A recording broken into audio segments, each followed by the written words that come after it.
Hello, everyone, and welcome. Welcome to Executive Encore. This is the podcast designed to support and guide women, executives, and business owners who are navigating the complexities of moving into their encore years. Today, I have two guests with us. You see just one guest at the moment. I have Wendy, Guth, and Krystal Eicher will be joining us shortly. She happens to be in Houston traffic. So those are the lives, right? Yes. If you are feeling isolated or overwhelmed as you enter your encore phase and fear the loss of connection as you leave the networks behind that you've built throughout your career, you're in the right place today. This episode is for you. My guests today, Krystal and Wendy, are the co-founders of Serendipitous Rebel. Did I say that right? Yes, you did. Perfect. They are the creators, but I didn't say creators properly. Creators of SAVOUR Mindset Retreat. Okay, sometimes I have to slow down my speech. They help women business owners in midlife step out of the overwhelm that we can all experience and into a more aligned, sustainable success by combining strategic marketing, deep coaching, and intentional space for growth. Their work goes beyond business strategy. They guide women to rebuild their businesses, perhaps around who they are and the life that they want. So it's a perfect alignment with the work that I do at Executive Encore. So I have invited Wendy and Krystal to consider how their message of why women need connection rather than just information, how that speaks to the experience of a broader spectrum beyond midlife of women executives and business owners who are now entering their encore phase. So welcome, Wendy. And when Thank you. comes on, we'll take a break and say hello to Krystal as well. Great. Thank you. We're so happy to be here with you today. Yeah, it's going to be fun, I think. Yes. Yeah. And so let's dive right into what our first talking point is going to be. We operate so heavily in a digital space now. And believe it or not, we're very savvy at it as well. We fight those stereotypes that, some people don't think we're that savvy, but we are. Women in their Executive Encore phase are very savvy. And but we are hearing more and more women executives and business owners of all ages saying they feel incredibly isolated. Wendy, can you speak to the importance of connection for those women in the online world and how isolation can actually amplify our self-doubt? Oh, definitely. And the whole concept of community and connection is actually one of our pillars of the SAVOUR framework, being open to connection and community. And it's such a critically important piece. As human beings, we're wired for connection. We're not wired to be isolated. And most of the time, when you think about even illnesses and things that we start to really think about as we get older, is really around that come about from isolation. Our nervous systems, we want to be with other human beings. So, and I think it's really super interesting if you look at it. And we have a podcast and we did an episode recently on, AI versus community. Because we hear a lot, and I'm sure you probably do as well, the concept of, well, I can just talk to my Claude or my Chat GPT. I don't need human beings. And it's, wait a second. Yes, you can get an incredible amount of information and really speed up things, your workload, things of that nature through AI. But the big difference is it doesn't help you discern the information. It doesn't help you really, if you're having a bad day, it's not going to console you. And really taking on just the human emotions, it also isn't going to know if you're, let's see, if you're being, sorry, my brain is working in overdrive right now. So it's there to help you, but in no way does it ever replace what other human beings do. And when we're talking about it, we really also drill down that it's really looking at people who can see you when you're vulnerable. And that's really the most important thing, and can help you work through life. It's like Krystal being stuck in traffic. It's a lifing thing, yet it has stressed her out. Here comes Krystal now. Oh, Let's great. welcome Krystal. Yeah. So Good timing, I'm Krystal. so sorry. Thank you so much. No need to be sorry. Great timing. We were just talking about connecting, and then you connected. So Oh, here we go. that's wonderful. perfect. Yeah. So, yeah. Krystal, we were just talking, or Wendy was explaining why or how it's different to have community rather than, especially when we have this digital world that is sort of like a shallowness to it, how important it is for us to have connection. And so, Wendy, you go ahead, and then Krystal can jump in whenever she likes. Sure. Oh, perfect. Yeah, it is so important to have that interaction.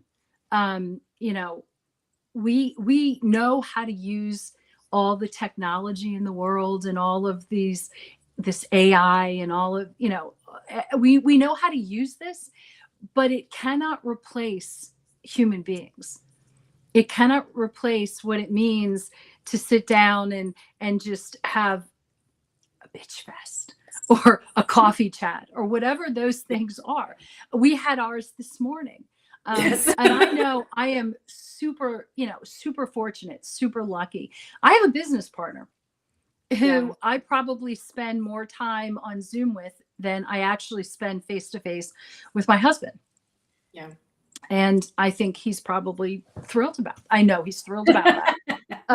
But not, you have to know her husband to know he's not, but that's okay. It's a different relationship. It's a different relationship for sure. Yeah. But it's just so important to have the opportunity to talk to people. And again, we are human, and we need that connection, and our bodies need it to stay healthy. And I really think that becomes more and more important as we get older. Being isolated is one of the number one causes ultimately of early deaths, and none of us want that, And so, I cannot talk about enough the importance. I mean, we're even at the point now where we're launching a SAVOUR community, which a couple of years ago we would have been like, oh my God, no way. No way. Well, it makes sense, right? Like, you do have a community when you have your retreats, you bring that community together. Now, one of the things about technology, it does allow us to have a wider connection.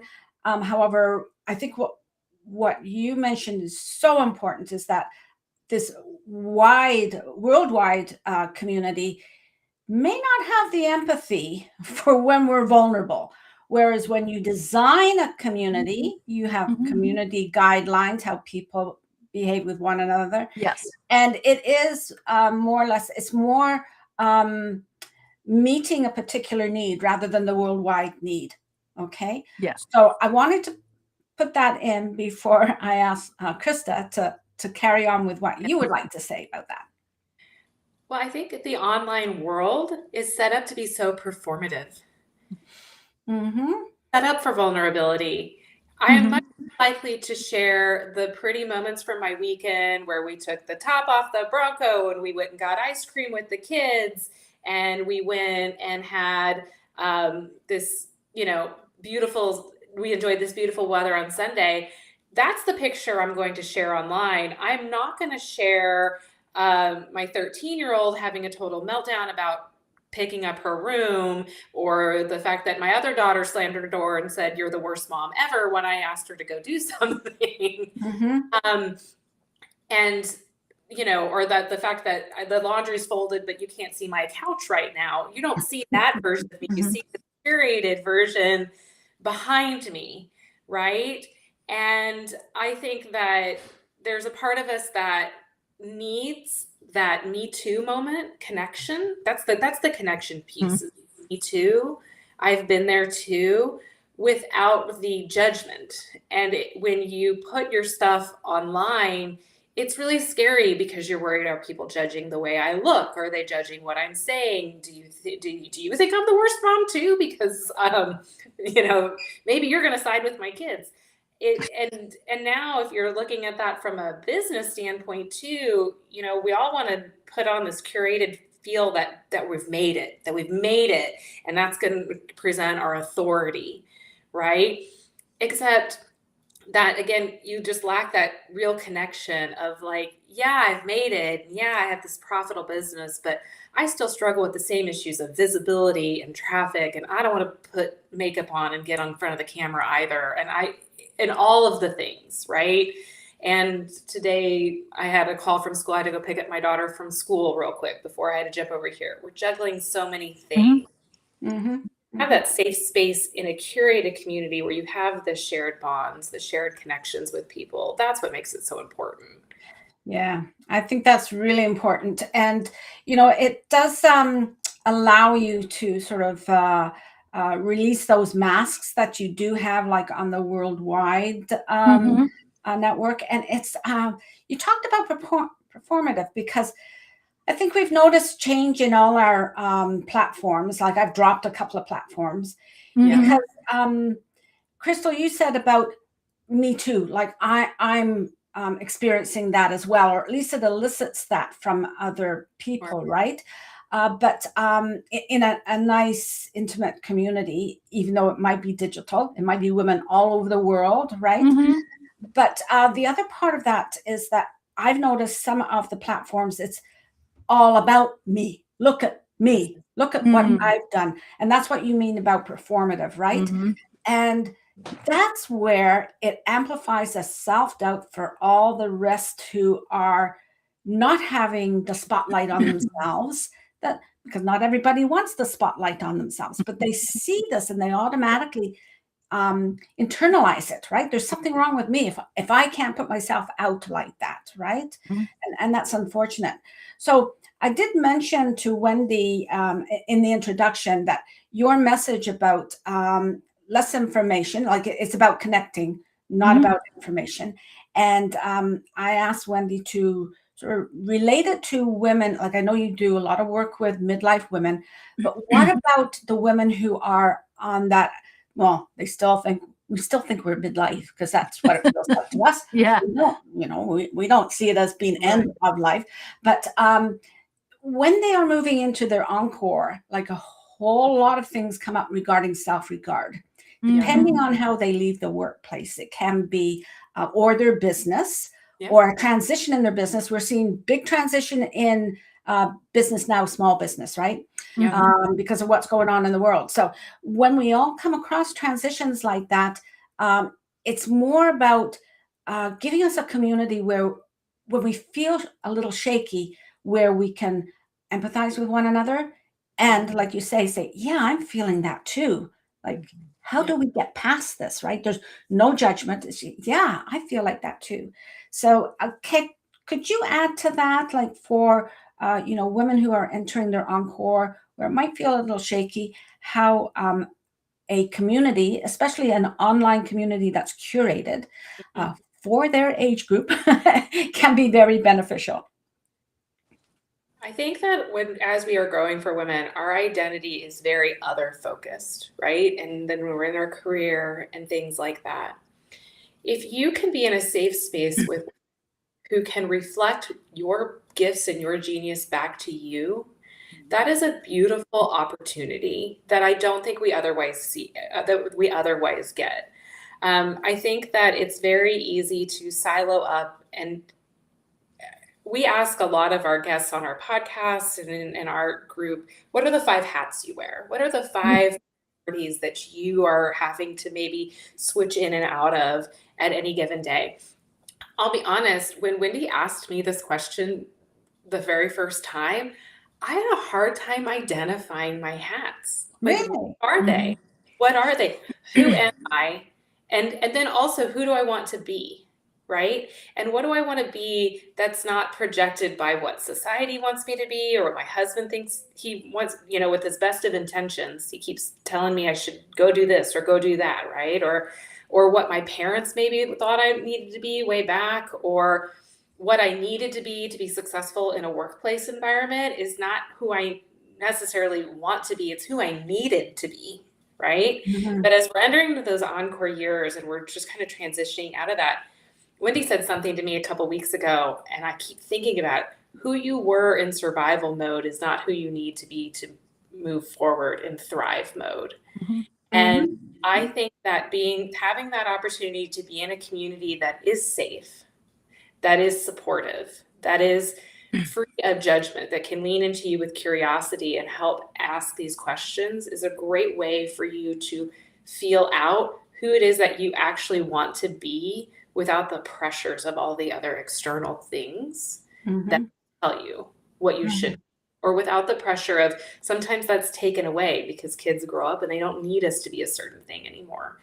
That And role's gone. Yes. Yeah. yeah. And so you're kind of transitioning into, well, what does my role look like now in this capacity? And what do I want it to look like? Not what everybody else thinks it should look like. Yes. Yes. And not what society is telling us it should look like. Correct. Right? This Yes. is Yes. my role.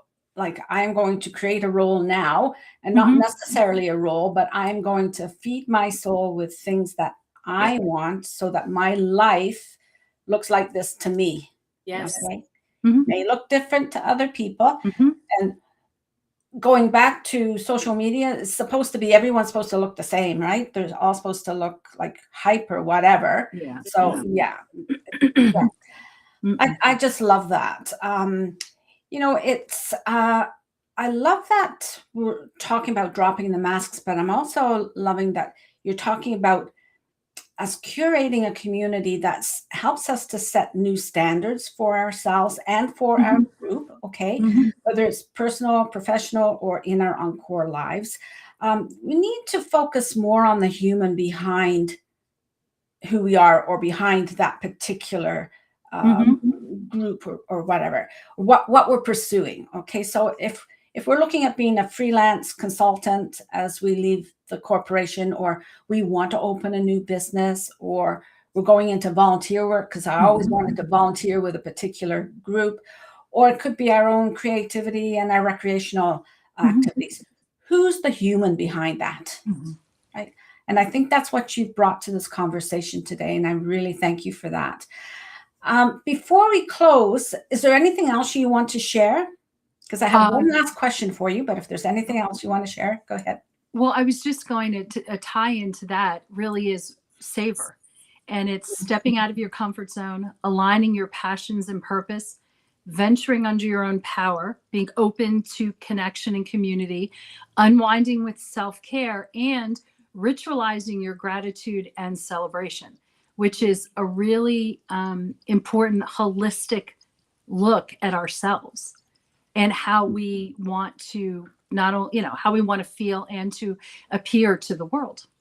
That part that you said about moving under our own power, that's something for us to look into a little more, right? Rather than feel like we've lost some power, like actually using that power that we have, that personal power. Yeah. So before we do close, I have one question for you. Could each one of you kindly share a pivotal moment in your life when you identified a desire to remaster your life and work, and how did that moment affect the insight that you have about building community? Let's see. Well, for me, I'm coming on my 10-year anniversary of leaving the corporate world. Congratulations. Thank you. I hit 50 years old. I quickly lost my job. And actually at the same time, my now husband, we were dating. And so I'm an older mom, so I had kids that were still young. And it was a huge pivot. And I always think about the door shut, the door opened, the door shut, the door opened. And that was an opportunity for me to explore different career opportunities. And I decided that I did not want to go back into the corporate world where, you know, older people were getting pushed out by younger, much significantly cheaper. So I decided, my father was an entrepreneur. So I said, you know, this is the opportunity to do this. And at this time, my husband, we ended up getting engaged and getting married and got, you know, and it was really, really focusing on the door shutting and the door opening, and and looking at everything as an opportunity to really take a good, solid look at life and figure out, okay, what is it that I need? What is it that you know, and that was actually, yes, it was a painful time. It's painful, yeah. But it quickly evolved into that door is shut. I'm heading towards that door, and I couldn't be happier. Good. Krystal, how about you? So actually, my moment actually came in during a coaching call with Wendy. So Wendy was my coach. I went through one of her beta programs when she was launching her coaching business. And we were working together sort of on the side. She says, I'm doing this. And she asked me the question of, who do you want to be? And I realized in that call and in talking through, at the time, she and I were in another partnership running a membership program. I had a travel business. I was a military spouse. So by that point, I have had about 1,000 jobs under the sun because we moved so much. And I had a special needs daughter. And so working a 9-to-5 corporate was not in the cards for me. And everything that I had done in my life up to that point had been dictated by the shoulds. You should do this. You should do that. We expect you to do this. Or it was, I think about that visual of like a jar full of rocks and I'm the water, like I'm the water that like fills the gap around the rocks, right? Everything I was doing was in creation and service of doing it for somebody else. The membership even was not our shtick. It wasn't our idea. I was executing somebody else's vision. And it was when we started to kind of untangle that and really ask, what is it that I want out of life? And what do I need it to be for me? Which was still not a traditional corporate 9-to-5 work from home, but within my zone of genius of what it is that I wanted to do. So within 3 months of that call, I closed down my travel business. We had backed out of the membership program. We were going into, I said, I'm going to go into consulting. Wendy was like, let's do it. You know, Wendy and I were like, we should do it together. And we launched Serendipitous Rebel, I think 6 months. I don't think it was less than a year now that I'm trying to think about the timeline a little bit, gets fuzzy, but it was really, really quick of like really starting to break down all of the shoulds the should relationships in my life for the what's best for Krystal with as much grace as absolutely possible. Yeah, great. I like that. And I like that you add that because it's not an easy thing to do. No. So first of all, great testimonial. Yes. Great testimonial for Wendy. And Yeah. the other thing that I picked up on, Krystal, you said who you want to be, not what you want to be. Because I think those shoulds come from what, maybe. I don't know. I'd have to look at that. But, you know, most people say, what do I need to do? What do I want to be? You know, it's who you want to be. It's going back to the human, right? It's the human behind all that. Yeah. So thank you so much. It's been an amazing conversation with you. And I want to speak to our listeners for a moment. And if you could just hang on. Sure. For our listeners who are ready to step out of their overwhelm and be aligned with the self-leadership, I encourage you to explore Wendy and Krystal's work. Visit their website at SAVOURMastermind.com. That's correct, right? And they're linked down below. There's all their platforms as well. Learn more about the Mastermind Retreat and how you can join their incredible community. How long has your community been going for?